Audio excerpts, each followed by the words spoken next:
singing regimen in that one. I haven't heard that one before. Yeah, lots to sing about this week. We got a lot going on. My Niners go up against the Dirty Birds tomorrow. Well, 2 days from now, as we record this on a Friday afternoon with the sun shining. I have no comment. I just hope that for once I can see some red in the Super Bowl, and it's actually red paired with gold. But wishes and dreams, and number two, on the other hand, we'll see which one fills up first, right? So I hear you. Yeah, we've got something good things going happening. We've got something going on this weekend, and our guests today, I think, are going to be a big part of it. We've got something called the Dam to Dam Bar.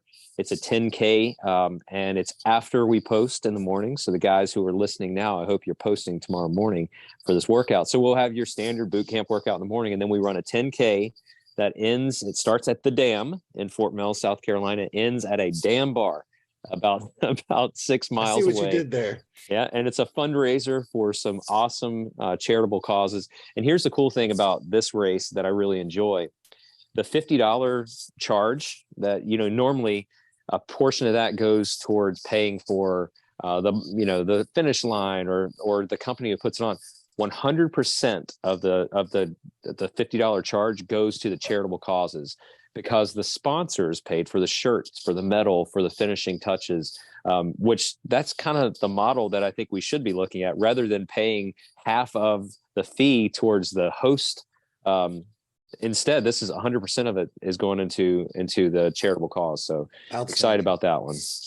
No doubt. Yeah, lots going on. News of the Nation came out last week. That was a great read, as always. T-claps to you for your effort there. Shout out to the guys who contribute, take time out of their day to send IJ content, because that's what we like to see. It's what's going on across the nation. Italian Job could talk about the fort all day long, but at the end of the day, the newsletter is news of the nation, not news of Southern Charlotte, we'll call it, or Northern South Carolina. How's that? That's right. But that being said, we do have two super high impact men, guys that I look up to from the fort today, and we're talking about Whetstone relationships. And for a lot of us out there, we've heard the term. Maybe we participate in Whetstone conversations with a stone and a blade.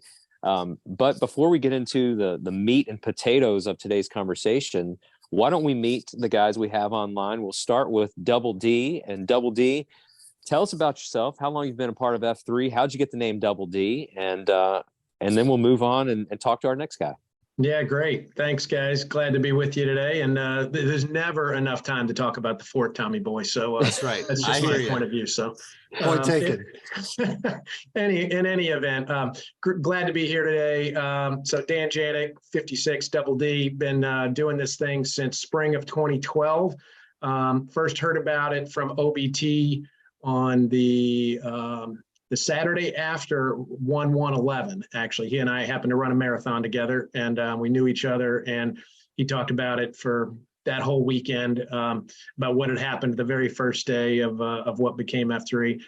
And about a year plus later, he reached out saying, "Hey, this is kind of finding its way in the burbs. Would you consider, finding a way to bring this to South Carolina?" So I had the good fortune of being here from day one. Posted originally in Metro and got my name from Dread. Double D sounds exotic and exciting. My wife wasn't thrilled when I came home with the name Double D, and she really doesn't like being referred to as Mrs. Double D.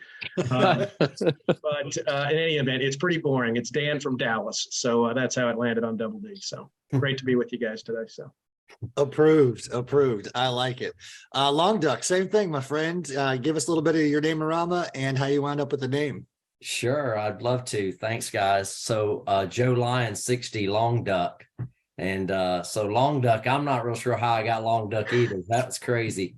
So I'm out there telling them a little bit. So first off, it goes sideways right out of the gate in the circle.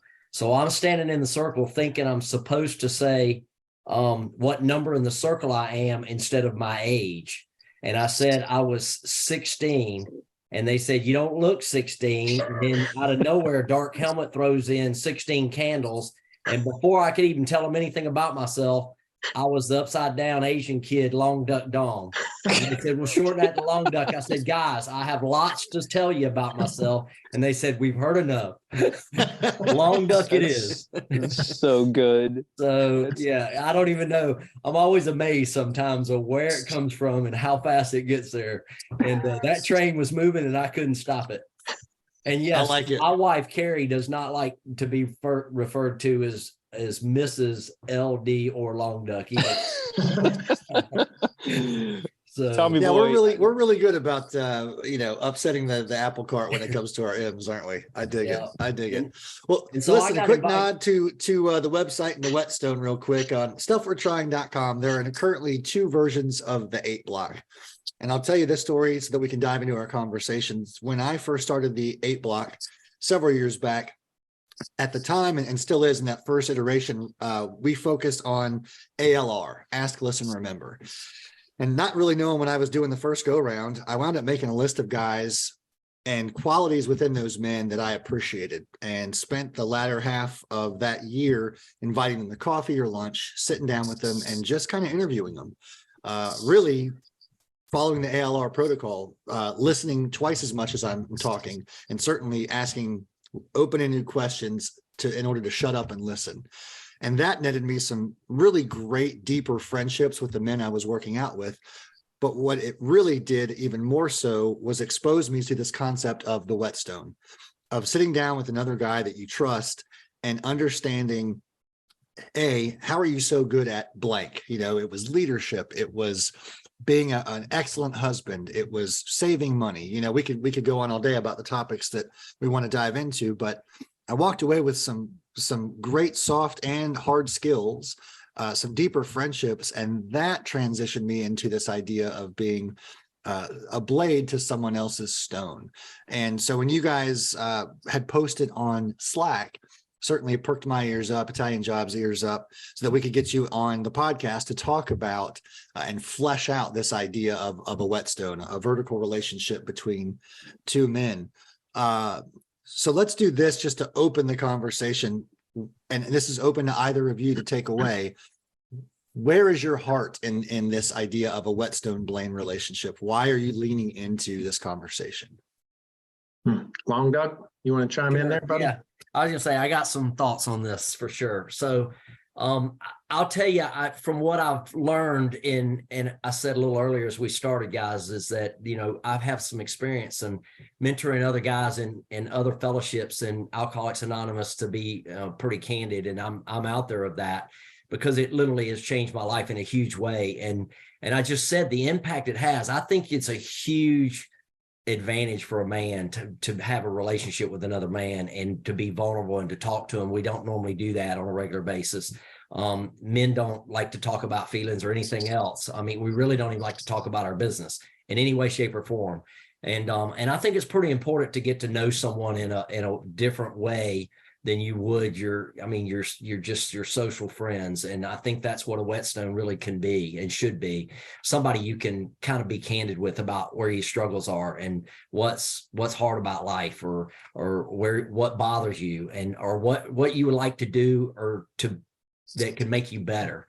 And I think that's a good start. But what I said earlier, what I know for a fact is that I went into mentoring people thinking I was going to help someone else. And that's really, I think that's our purpose in life. But what I found out is that me doing that helped me more than I ever thought would happen. So I think we're on the right track. And I love that F3, because we even say in AA, we feel sorry for the rest of the world that doesn't have a program where there is a relationship like that with another man, where you can get vulnerable, you can grow, you can become better. And that's one, I say F3 is the second best thing that ever happened to me. No question about it. Because of the fellowship and so many wonderful guys and so many things I can learn from other people. And I liked what you said, Tommy Boy. I think that's exactly what we should do. That's exactly how you should look for someone, is someone that has something you want, something that you admire. And you get to know that man. That's what you try to do. And from there, great things happen. I'll assure you, we change our behavior by helping someone else is what happens. And I just think there's so much upside to this thing. I think I was honored when Double D called me, and I think Esso that invited me to F3 knew some of my background on mentorship, so I think that's kind of how I got here. But I'm honored to be part of it all, and I think I can give some guys some guidance on where you start and how you start a conversation with a whetstone when you're a blade, and how you pick them, and that's kind of what I outlined to Double D when we started. So that's kind of my start. Hey, Yeah, Double D. Boy. Yeah, Tommy Boy, just to answer your question there from my side. I mean, I think, and Long Duck and I have talked about that here, just in the last week or two as we've been thinking about this conversation. For me, I think I've always had men that I looked up to, and I have men that helped influence me in my life. But I've never been part of sort of a formal program. I wasn't in a program like an Alcoholics Anonymous. Ultimately, I wish I had been in some programs or some things that forced me that way. Might have saved me some time and money in counseling and things like that, frankly. But as I shared with Long Duck, I think part of it for me was I saw the need for that as a younger man. And as once I started realizing that I didn't have all my stuff figured out, I kind of would learn from other men, but in informal ways. And I think I was just frankly too prideful or not willing to be vulnerable enough to kind of really put myself out there and admit that, hey, Alan or Steve or whoever, hey, I really admire you and I really am growing from you, and I'd really appreciate the opportunity to have a more formal connection. So that's what's real. And I know some clear things. In fact, men I've known who have felt that way, who have since died, and I never really took that step, and I knew that was a missed opportunity as I look back on it. So the fact that we have this program in F3 is really unique and really special, and I'm a huge advocate for it, from both the blade and the stone perspective. And I get it. We got a lot of things in F3 that a lot of guys can take advantage of, and F3 is not the center of Concentrica, so I get it that a lot of people may not be able to, have it yet fit it in. But to Long Duck's point, I think it's great that we have this as a resource, and I do anything to kind of demystify it and help guys bring some context to it and help guys sort of step into it. Because I think no matter where you are on either side of the relationship, as Long Duck says, it's going to be huge personal growth. So. Yeah. Hey, Tommy Boy, I know that you do a lot of woodworking, which means you're going to be using a lot of sharp tools. Can you tell the guys who've never heard of what a whetstone is? Like, what is the actual use of a whetstone? What does it do for a blade? Yeah, it makes it sharp, right? It sharpens it. The quote that we throw around is iron sharpens iron. Well, the other half of that quote is a verse. Don't ask me the verse. That's your job, Italian job. But it is so another man. So one man sharpens another. The idea of the whetstone is it's if you think about sandpaper and you're taking down rough edges of wood, this stone is designed when you're chiseling, for example, if you're turning a piece on a lathe, you need super, super sharp tools. The sharper the tool, the better you are. Any kitchen chef will tell you the exact same thing. The worst way to get cut is by using a dull knife. So you take this whetstone, WHET stone, and you get it wet, WET.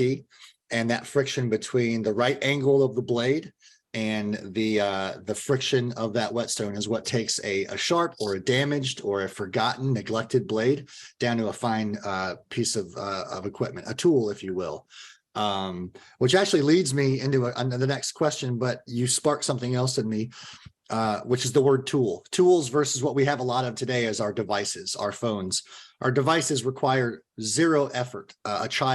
An infant can literally crack open an iPad and start using it by poking the shiny things. We like to pretend that we're different than that child, but let's be honest, the dopamine hit we get from seeing our name on a Facebook post it is just as luring to a child poking the shiny box. So a tool requires, even a shovel requires a modicum of skill to use properly. And in order to show someone how to use the shovel, right, to take them to a pond and teach them to fish requires some skill sets, some soft skills, and some experience. And so Double D, you talked a lot about maybe some missed opportunities in men that you wish you had taken advantage of before losing them or before parting ways. What I love about the program, the idea of Whetstone and F3 is for men that have felt that these life lessons have been inaccessible in the past, or these skills are inaccessible, F3 has created a space where they are readily accessible. It just takes a man, a blade, if you will, to walk up to a stone and ask for their advice, for their teachings, for their mentorship. That's my favorite part. Everybody else wants to capitalize on, come to my TED Talk, pay for this book, do this thing. But if you approach a man and say, I have seen you be successful in the way you lead others, I'd like to learn from you. I hear that you have struggled with alcohol addiction in the past and are X years sober. I see myself at the beginning of that journey and I need help. Can you help me? I love that accessibility factor in this space where through love, guys are using tough talk and some tough love to get results that another man is seeking. What are your thoughts on that? Again, open-ended questions here, fellas. Long Duck? Yeah, well, I think we talked about it a little bit yesterday, Double D. One of the things I think is a little harder in F3, in AA and alcoholism, real trouble is all upon you. and it's almost life or death. You have to get somebody to mentor you. It's like not an option. And I think part of the problem in F3 is that it's kind of, we don't force it on anybody, and that's just hard. It's elective. It's kind of how do we inspire guys to know the value in that? And I think by talking about it, I think by sharing our experience, sharing what we've learned, sharing how it's helped you is where you start. But I think that's the challenge, to get a man to ask another man to help him is not an easy task. When your life's on the line, that's a little different. When you've lost your family and you have nowhere to live or nowhere to go, that's a little different. I mean, you almost need somebody to kind of navigate you out of the depths. And but in F3, most of the guys are showing up at 4:30 or 5 in the morning working out. They got it sorted together. I mean, I'll assure you that. They might have some struggles, and you're right. They might be on the verge of some sort of alcoholism or any kind of problem, but the challenge is, how do we get them to ask that mentor to help them? It's hard for a man to ask another man for help when they not real sure they need it. It really is. And we all need it. That I know that. And even when we don't think we do, that conversation with another man to talk about life or anything. Just even if you go have coffee with them and you don't even have an agenda, when it's all said and done, you walk away learning something that you probably needed to hear. Almost always on one side. Do you have any? Usually both. Yeah, 100%. So just quick follow up on that. Do you have any tried and true methods to maybe coax is the word, prod is the word, I don't know, but to convince another man to ask for help that you've seen in your travels? Yeah, well, let me tell you what I tell guys. I get guys all the time in AA tell me I can't get a sponsee. Sponsee is, the mentor relationship. And I tell them, I said, I have some try and true tactics to 100% successful almost. And when I say that, 8 out of 10 times. And when you show immediately, when someone comes in and they're pretty desperate and you show them some attention, you get their phone number and you call them and check on them. We tell people to get phone numbers, but they never call you. And I tell them, you call them, you'll be the only guy checking on them. You call them 3 days in a row, you'll be the only guy that called them 3 days in a row, and you're showing some interest in their life. And almost every time they'll ask you to be their sponsor. It might not last, but we say in AA, that's how it works. So if you're helping someone else, they might not stay sober, but you do. But my point is I think we show interest in others. I think, the more that I reach out my hand and ask for a phone number and say, hey, let's go have coffee, or, just that little effort to show that I'm trying to be their friend, especially the new guy, that's impactful. I mean, because they might be showing up. Some guys I see showing up working out and they don't know anybody there. I'm shocked by that. I mean, I showed up knowing a bunch of people because SO and some of his friends, and I already knew them, and that's helpful. But I think by showing other men attention and some care and things like that, have a big impact on people wanting to and realize that fellowship that you're reaching out for, especially an older guy reaching out to a younger guy. That's a start. It works great in AA, and you can understand why. They're pretty desperate in that situation, and they need somebody, and they know they need somebody. And if you're the only one showing them attention, it's almost they have nobody else to ask. And they know you're probably willing because you're showing some attention to them. So that's my thoughts around that a little bit. I don't know Yeah. how we go from there, but Yeah, that's my yeah. thought. Let me jump on that, Long Duck, because I have a couple thoughts. So I think you're right. I think Whetstone's not the kind of thing I feel that most packs are going to jump into, within their very early steps on their F3 journey. I think part of what we need to do is, as Long Duck said, we just need to be talking about it and demystifying it a little bit. We did a workout this week that was Whetstone oriented, and we really sort of talked about mentorship and tried to put it in the context of mentorship and whether it's been formal or informal in our lives. We had the pack sort of talk about, who's affected you as a man in your life, or who have you affected as a man in your life? Who do you wish maybe you stepped into and you didn't? And so I think we've all had, by the time we're 30, 40, 50 years old, we've all had opportunities that we've already learned, or we've already grown, or we've influenced somebody else. So I think part of it is just talking about it and sort of demystifying it for guys to understand what is Whetstone. And we've already have some experience. I think the second thing, picking up on Long Duck's comment about guys when they're vulnerable, in the best culture, when we're really sort of in the best spot in the fort, in my opinion, is when COTs are interactive and vulnerable. And, sometimes we've all been at them and, prayers, praises, comments, anything, and it's crickets, and it's a quick, word or pray out, and everybody gets in the car and heads for coffee or home or whatever. When you've got the culture and there's a vibe where guys are opening their heart and sharing what's going on, I think that promotes it. And I think as leaders, we need to be in a spot to kind of promote that vulnerability in COT. And then lastly, when packs are showing it, I think it's important for guys to show interest and show support. And that's what I found. A lot of times it's just being there and having the guy know that they're not alone in whatever their baggage is. And if it's just sitting leaning up against the car for 10 minutes after a workout, if it's saying, hey, we should grab coffee, whatever it is, that's showing interest, I think, and especially at points when guys have opened up about vulnerability, or maybe they haven't opened up, but see the same guy at the workout, every Tuesday, week after week after week, and his body language. Mm-hmm. And then when you read the body language is, hey man, I'm hurting, but he's not talking, grab him, pull him aside, shoot him a text, send him a Slack, grab coffee or whatever. I think it really is kind of leaning into that and being attuned to kind of the realities of what's going on around the circle. So it's two questions for you guys. As a blade, how would I approach a stone? Like, what are the things that, if I know that I need a mentor and I value the relationships I have with a man who has been there before, and I want to learn from that guy, how do I approach you? How do I approach a man and say, hey, I'm interested in learning more?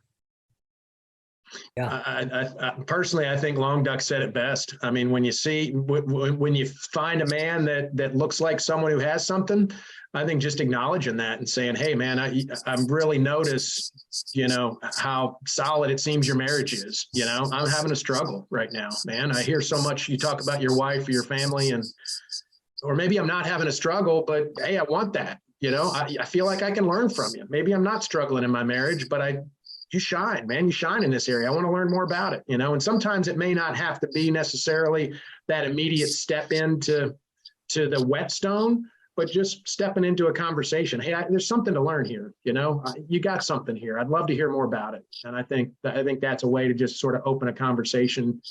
And hey, you're giving a guy a compliment. Everybody loves to be here. Everybody loves to hear a little compliment, right? So, and being willing to say, I need some help. And everybody, I think most guys in F3 want to help. We want to be here to help each other. So those are the two pieces to me.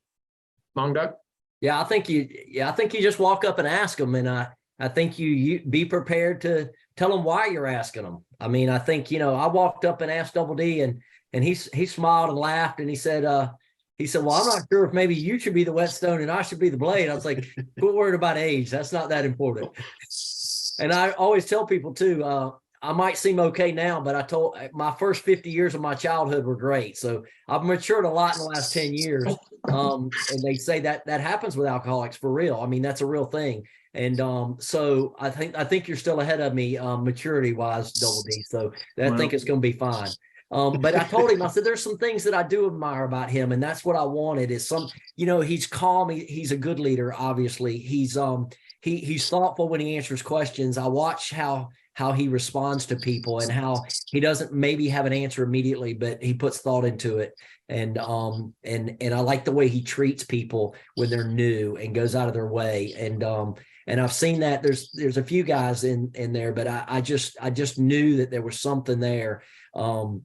We had sat down and talked about a number of different things. I just thought there's something there that I certainly could learn from him. And I think, we'll help each other. There's no question. And I just walked up and asked him. I mean, I think that's how it kind of works. And, but I think it's easier for me than it is for some, because I think a lot of guys struggle to do that. And I think we got to let them know it's not near as daunting as you think. And actually, it's usually pretty flattering for the Whetstone or a sponsor or anything else. It's a little bit, I mean, it makes you feel good. I mean, and then what you're going to find out later is going to help both sides. Both guys will benefit, no question.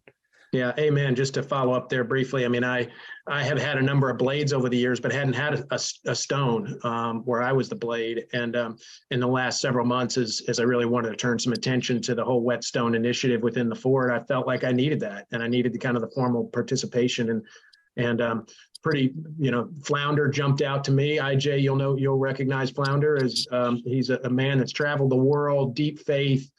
Retired in his 70s, out 3 days a week, working out with all of us idiots, and brings a real spirit and joy to our group in a unique way that frankly we don't have a lot of. And I really see a lot of contentment in life in him at this stage of life. And as I think forward another 10, 20 years, I want to be living in a stage of contentment like that, and so.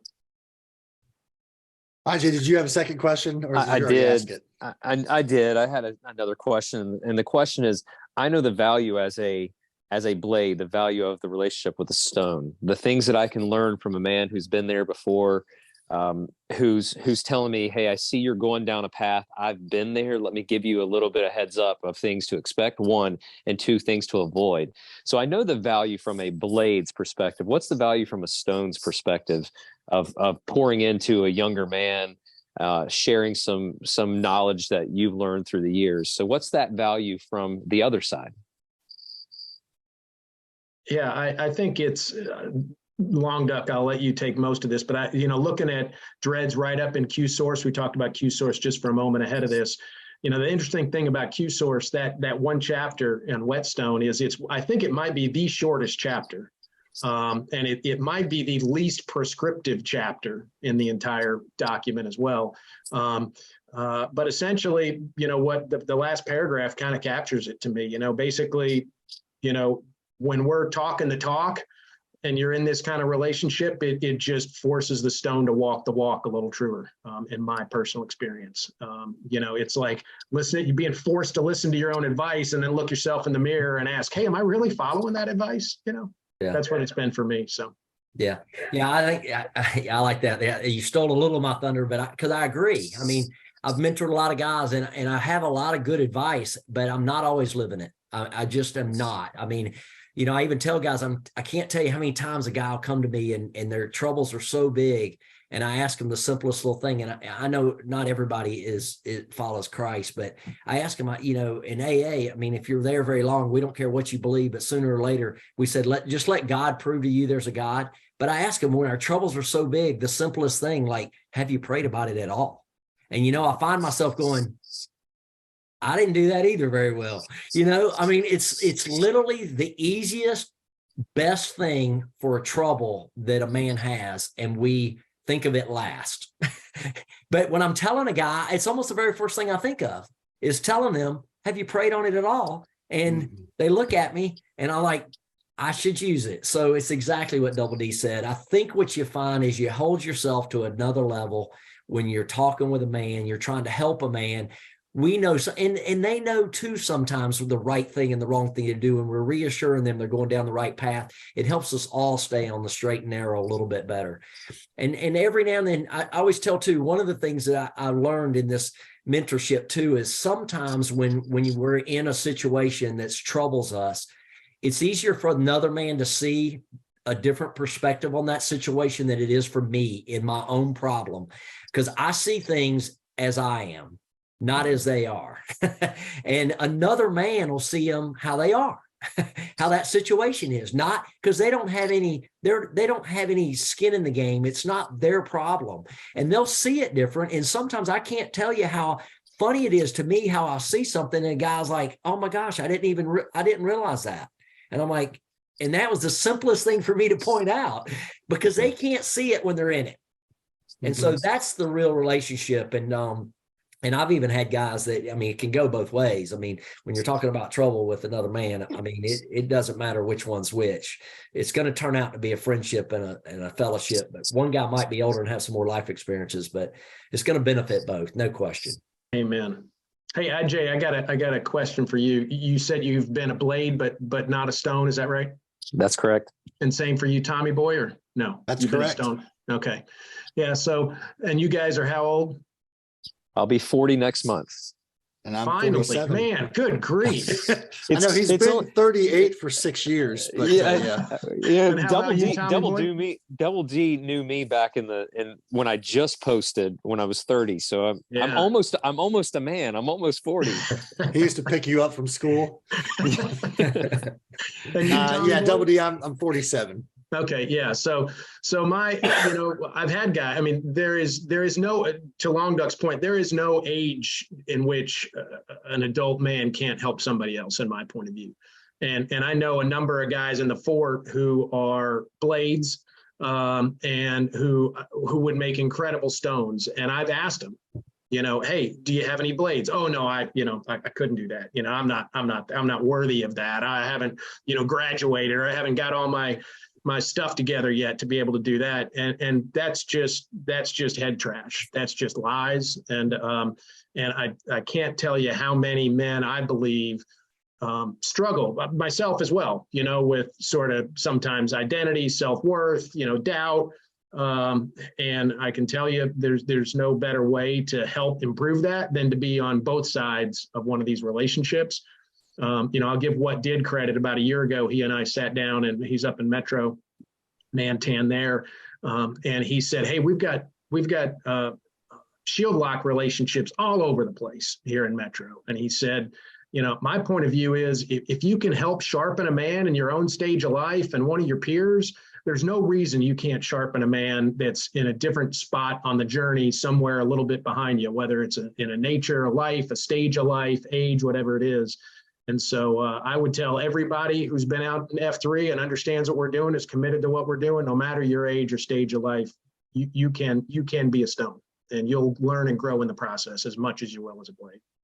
I see anybody who has brought their 2.0 out to, whether it's a workout on a Saturday or a second F family fellowship event, has probably had the experience where something that man has told their 2.0 100 times, but it never resonates. The 2.0 has heard it from another man that we happen to call an F3 buddy, and you see it click, and you think, I've said that to them 100 times, but Long Duck said it, and now they're out there taking responsibility for their homework and their studies or whatever it is. You never know where those gifts are going to come from. And if anybody's listening, wondering, what is it going to take to start this program in my region, or how do I there's only a very small handful of necessities when it comes to a blade and a whetstone relationship. One is to be deliberate. The other two is that really the stone has to be the harder of the two. For the blade to be sharpened, this goes back to IJ's visualization earlier, the stone has to be the sharp one, right? So to quote Q Source, hard looks and straight talk, as long as they're tempered by love, is what gets results. So if you're looking for the cheat code here to 30 men in Whetstone, it's not up, down, left, right, ABA, select, start.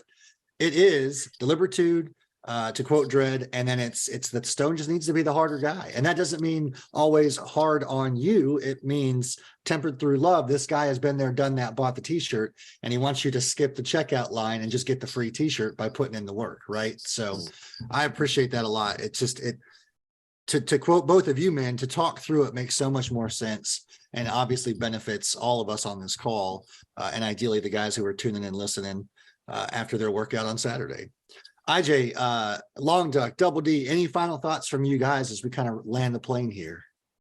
Yeah, I love what you said right there, because I think there's something to be learned. I almost would say that's a different conversation about once you get into mentoring someone. I think the greatest gift, or or lack of a gift is when we got to get to know someone well enough. What you were saying is be able to help point out to them where their shortcomings are, or maybe, and I give a quick example. So I got a guy that's a professional coach in the NFL, and he'll walk in the room and almost want to tell everybody what it is. I finally stopped him, and I was like, let me help you out. I said, because here's what he's so desperate for. He is so desperate to have everyone love him that he goes over the top. And I said, you need to stop that. Everyone knows who you are. You don't need to do that. I said, and you know what you're doing? It's having the opposite effect for you by doing that. And so that straight talk, once you get to know someone and you're doing it with a position of caring for them and want to help them, it is tremendous. It's life-changing. It helps a guy realize, because he knew as soon as I did it, he knew he did it. I mean, it's crazy. He's like, I know, I can't help it. I was like, I know, you need to stop. You need to not do that. You need to walk in the room and just be a friend amongst friends. You don't need to tell anybody about your business right out of the gate. You just don't. And, and I love that because you said that, Tommy boy. I think there's some real mentorship that if you do it with the kindness and love that you are to help a guy, then you can really change somebody's life about seeing things in them that they don't even see in themselves. And, we all want to be loved and we all want to feel good about ourselves, and we got to be careful how we do it. And, but a mentorship is something that can help that a lot. I love that. Yeah. The only thing I'd add here as we wrap up, Tommy boy, is just be willing to find somebody. I think it does make a difference to have someone who leads it. We've just brought Long Duck in here in the last few months because we didn't really have a queue for a while of this. It was kind of happening sort of sporadically. So having someone to lead that can be a resource, and someone who, you get a sense here for Tommy, for Long Duck. I mean, he's likable, he's approachable, he's vulnerable. He'll share all his baggage with anybody, and all the great stuff that's happened in making traveling that path. And that's been the key for us. I don't think it has to be someone who's like, ironclad, knows Q source, been through, 10 go rucks. This is someone who just knows about life and mentoring and caring about other men. And we're fortunate to have Long Duck in this role. And then I'd say, personally, I think you got to turn off kind of the typical type A, F3 kind of orientation. This isn't about the numbers. This isn't about, getting so many packs to show up. I think any region gets two guys that form a Whetstone relationship, that's two guys' lives that are better. And it's just it works best when it happens organically. And having a resource and being able to talk about it and keeping a vulnerable culture in a region, I think is what's going to, provide the soil for things to sprout and grow. So. Tommy boy, I want to tell you two stories real quick and close out with a Bible verse, if you're okay with it. One, I want to tell you what these two men mean to me, and I'll start with Long Duck. Long Duck is a site Q at an AO in Fort Mill, and he's always there. He's always there, but here's the most important part about it. Every time I see Long Duck, I'm greeted with a smile and a pat on the back. And it's not because it's me, it's because I just happen to be there. And guess what he does for the next guy? The same thing. And guess what he does for the men that he's mentoring? The same thing. Long Duck is who Long Duck is. He's a friendly man who's willing to invest in others because he loves and cares. That's the type of man that Long Duck is. Double D, I've known peripherally for over almost 10 years, as this guy's been around, and he's always there, and it has always been there. I went for a run with Long Duck and a group of guys. This was probably a year or so ago. And I asked the guys, hey, what pace are we running right now? Because my watch wasn't working or something. And Double D said, oh, I stopped tracking all that stuff. And I said, what do you mean? If it's not on Strava, it didn't happen. He said, it doesn't count. I stopped tracking it because I wasn't enjoying it. I was too busy trying to keep up with the pace of something that I set the last time I ran. He said, it's amazing what happens when you stop paying attention to the technology around you and you just enjoy being in the moment. That's the type of man that Double D is. He's the type of man who says, don't let the world distract you. Instead, focus on what matters. Do you enjoy it? Then do it. Mm-hmm. Are you enjoying God's creation? Then get out in God's creation. That's the type of man that Double D is. These are two high impact men that I admire immensely. And so I'll share this. When you're down, raise your hand for help. When you're up, reach down and lift others. Don't walk alone. We're in this together. Ecclesiastes 4:9-12, one of my favorite sections of scripture. Two are better than one because they have good return for their labor. If either of them falls down, one can help the other up, but pity anyone who falls and has no one to help them up. Also, if two lie down together, they will stay warm. But how can one keep warm alone? Though one may be overpowered, two can defend themselves. A cord of three strands is not quickly broken. That's the value of relationships with other people who love and care for you. When they are up, they lift you up. When they are down, you are to lift them up. That's how it works, and that's how it should work. If you do not have a stone blade relationship, if you don't have a mentor in this world, please, men who are listening, do that. The value of having someone who's removed from the situation, as Long Duck was saying, to give you that clarity, because we get blind to the things in our own lives because we get so buried in the details and the minutia. But sometimes you need someone to step back and give you a little bit of guidance. I can't tell you enough how much it means to have a mentor-mentee relationship. It's one of the things that I need to work on personally. But Tommy boy, you got two great guys here spreading some great information. And I hope that people take it to heart and realize the value that's there. No doubt. Long Duck, Double D, you're both on Slack. Is that accurate? Yes, sir. Yes, sir. Perfect. So Podpaxers, as you're listening, you've got two wonderful resources to reach out to immediately. If you're wondering, as we wind down this episode, what to do next, click on the link in the show notes, because we're going to drop in the direct connect to the Q source on f3nation.com. There's a reader right there. If you don't like reading, if you don't know how to read, you still don't have excuses, because there's audio versions as well that are all on the same page. So there's your first homework assignment. Your second one is to lean into the idea of being a whetstone and or being a blade. So two immediate action items come out of this episode. Fellas, I can't thank you enough for coming on. It's a constant reminder that the gifts we are given are not ours to keep, and that we are called to give it away. That's how we all get better. That's how all the ships rise, right? So for those of you out in the F3 Nation, you've just been given a gift from two high impact men, Long Duck, Double D. We appreciate you for carving out the time. Thanks for giving it away. Italian Job, if you haven't heard it yet today, I love you. Gentlemen, I love you too. Thanks for pouring into the nation. Everybody else, either be good or be good at it.